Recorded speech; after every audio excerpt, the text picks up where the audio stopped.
is The Opinions, a show that brings you a mix of voices from New York Times opinion. You've heard the news. Here's what to make of it.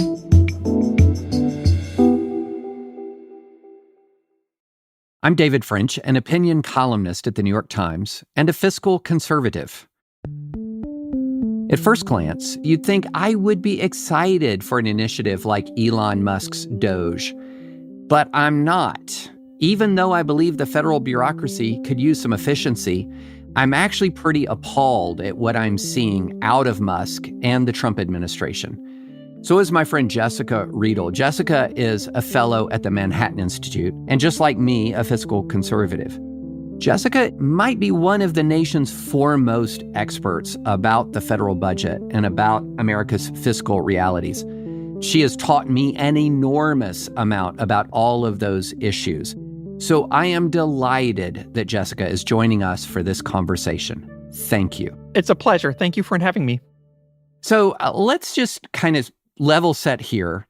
You would think, as I just said, that if there was a Department of Government Efficiency announced to get the budget under control, the growth of spending under control, that we would be really excited about this.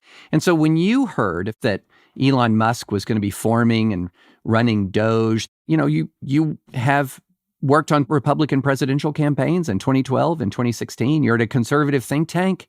What was your first reaction? What were you hoping it would be? What were you fearing it would be? I was hoping that this would be the biggest war on government waste in decades. There's no shortage of spending to go after. We have a $1.8 trillion deficit. Spending is growing. And you knew going in that Doge was not going to be able to negotiate the grand deal on Social Security and Medicare and taxes. That's going to be a bipartisan effort in Congress. But there is a lot of waste. There's $191 billion a year lost to payment errors. The hope was that Elon Musk would use his technical expertise to open up the hood, dive into waste and overpayments, and finally focus us there. That was the hope. So, let me ask you this, because few big ticket initiatives have been more opaque than Doge. There is a lot of energy. There is a lot of activity. A lot is happening. It's been remarkable. We've had judges even ask government lawyers, who runs Doge? Who is the administrator? How is this set up? And they don't have the answers. So what is Doge actually doing? You're right. It's a challenge. For all Doge's talk about transparency, they've taken offline parts of the federal budget. And a lot of what they're doing, we're learning by tweet rather than true government reports and tracking. There is a website that supposedly shows $55 billion that have been cut so far.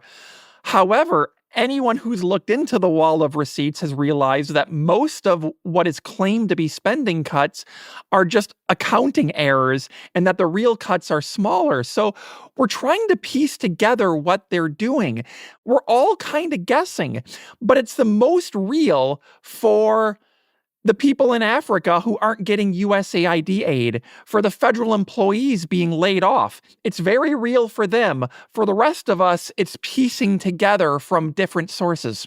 Well, let's take a minute and back up, because I had said at the beginning, I use the term fiscal conservative. That is not a term that is widely used much anymore. So when I say fiscal conservatism, how do you define that? Yeah, I have long defined fiscal conservatism as wanting a smaller government that spends less money, focuses on the primary objective of government, and tries to keep taxes down, but still enough to fund the government and not push up deficits. So small, limited government, less spending, but still no large budget deficits. That's exactly how I would see it myself. But I've never seen someone convincingly describe Donald Trump as a fiscal conservative. He's purely a populist. He's going to do the things that he believes that will be popular. How would you describe the fiscal approach of the Trump administration? What is their overall sort of fiscal philosophy? Yeah, I agree with you. The word I use is populism. I think Donald Trump is a big government populist who reflects where the Republican Party is today. Today's Republican Party is older, lower income, more dependent on not just Social Security and Medicare, but programs like Medicaid and SNAP. But it also includes a lot of veterans who want veteran spending and a lot of people concerned about defense. So overall, you have a big government populist party. But what's interesting in this populism is while they're definitely more comfortable with government spending than past Republicans, at the same time, they're accelerating the tax cut rhetoric. And as an economist, I look at it and say something's got to give. If you're going to make the Republican Party a populist, big spending party, you can't also be the party of bold tax cuts, or you get what happened in Trump's first term, which is $8 trillion in new borrowing just from the legislation he signed in 4 years. Something's got to give. Why do these deficits matter? Why do they matter to an average, everyday American? In the short term, soaring borrowing will push up inflation and interest rates. And I shouldn't have to explain that too much because we saw in 2021 how the American Rescue Plan that Biden enacted pushed up an inflation rate that was already going to be a little high coming out of the pandemic, and it added about 3 more points to it. This also is pushing up interest rates. And in the long term, it's worse because ultimately, with the debt going to levels that have never been seen in the developed world before, you get to the point where Washington can't even borrow enough money to pay for its spending, which will then force the government to go to the printing press. And then you have all sorts of problems. We want to stop the train before we get to that point. So, what is your best estimate about the Doge savings right now? Perhaps $2 billion, which they claim 55 billion. And even ultimately, that 2 billion may not happen because technically speaking, Doge cannot impound and unilaterally reduce federal spending. Right. Any spending cuts legally have to be reprogrammed elsewhere unless Congress goes in and reduces the spending levels. So I would say right now, $2 billion, which to put in context, is 1/35th of 1% of the federal budget, otherwise known as budget dust. Wow. So we just had the House very narrowly passed a version of a budget resolution. Couple of things. First, how much will this increase the deficit? And then second, what is in it? Why will it increase the deficit? The budget resolution mostly consists of $4.5 trillion in tax cuts over 10 years. They're also promising to offset with cuts to Medicaid, SNAP, and other nutrition spending, and likely student loans. I'm skeptical that Congress can actually pass this. If they don't, you're up to a $4.5 trillion 10-year cost. Now, the budget also promises discretionary savings far into the future, but there's nothing enforcing that, and there's no reason to take it seriously.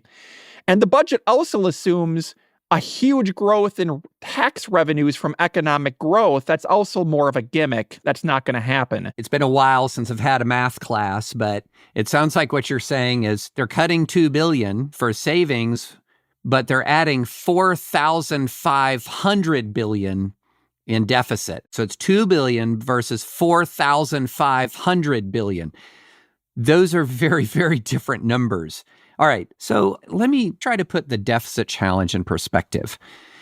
We've also had a large number of cuts that Trump is trying to achieve of maybe even several 100,000 federal employees, which is a large number. What's the impact on the federal deficit of, say, cutting 300,000, 400,000 employees?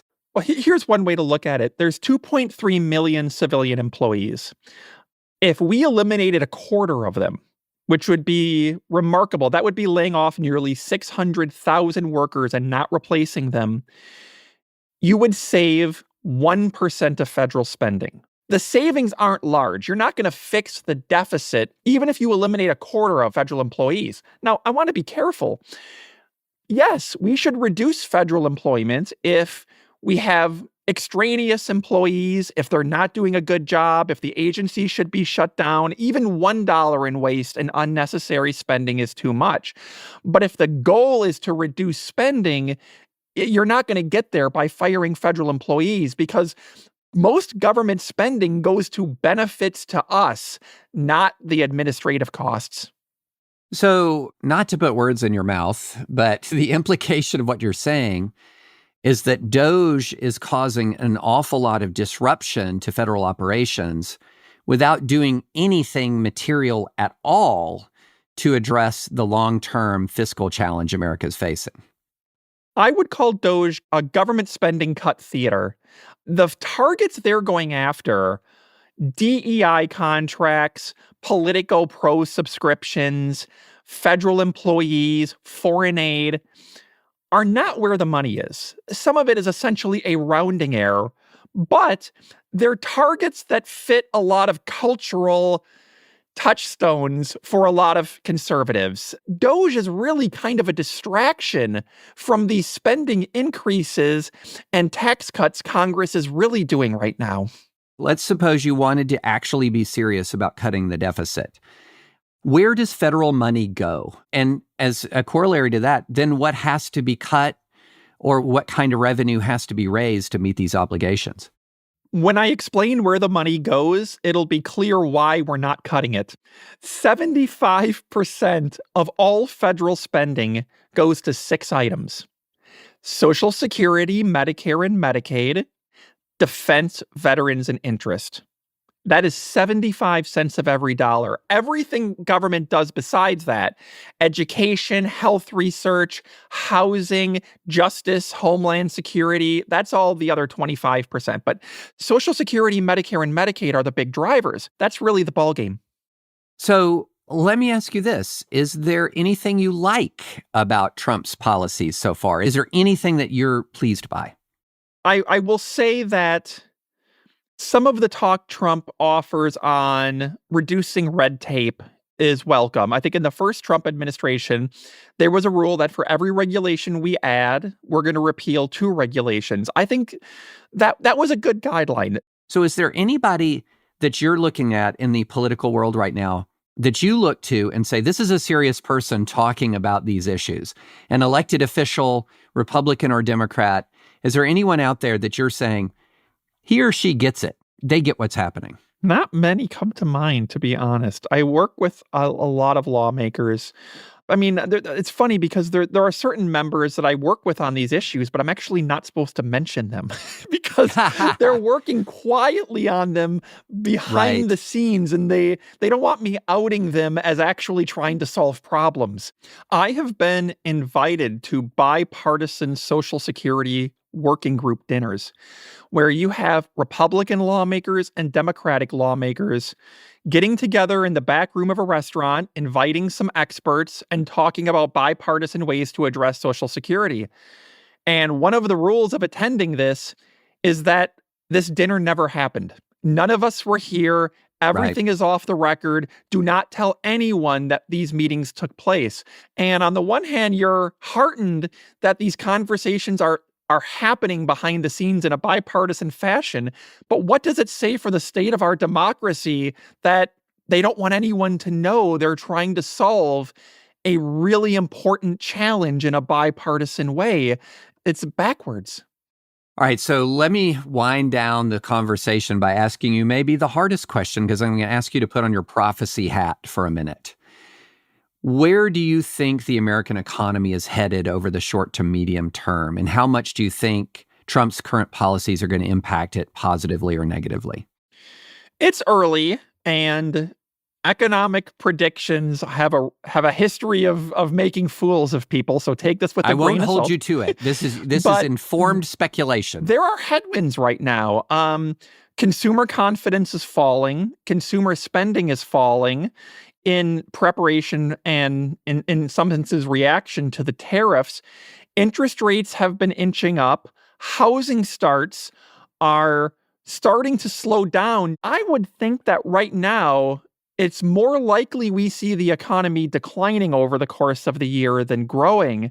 I hope I'm wrong. As critical as I am of Trump's policies, I'm never going to stop rooting for the economy or rooting for America.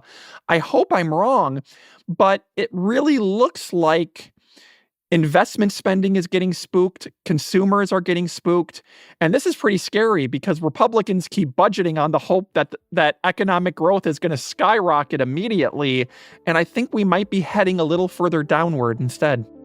Jessica, thank you so much for joining me. Thank you. It's been a pleasure.